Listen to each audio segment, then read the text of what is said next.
Orders that seem to be eagerly awaited aboard U.S. carrier battle groups. A gung-ho readiness evident among sailors and air crews.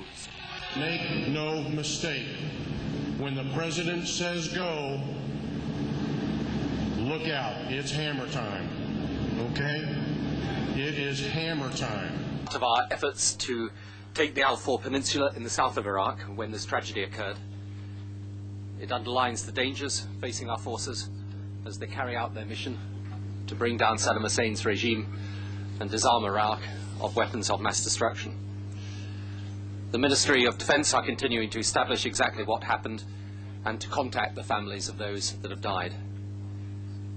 These were brave men who, in order to make us safer and more secure, knew the risks, faced the risks, and had the courage to serve their country and the wider world.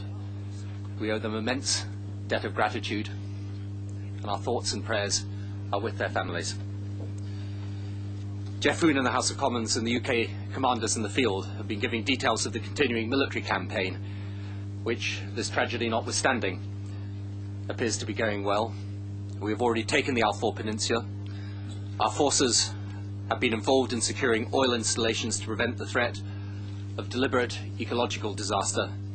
And this evening, as last night, all three of our services will be involved as the military action continues.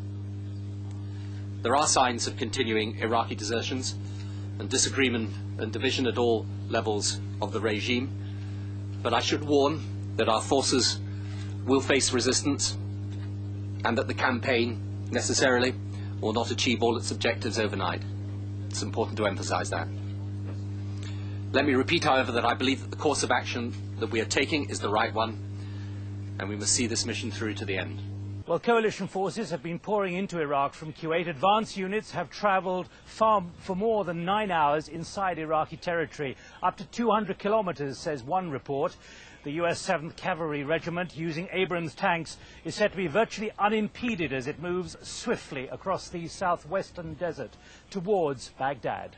Britain's Defence Ministry reports that Marines have secured the strategic oil-rich Al-Faw Peninsula. Scores of Iraqi troops have been surrendering to the British soldiers. Oil wells are reported to be on fire in southern Iraq, said to be around 30 of them. US Marines say they have raised the American flag over the port of Qasr. Iraq has denied the port has been taken. The Kuwaiti news agency says Patriot missiles have intercepted one Iraqi missile attack today, Friday, in northern Iraq.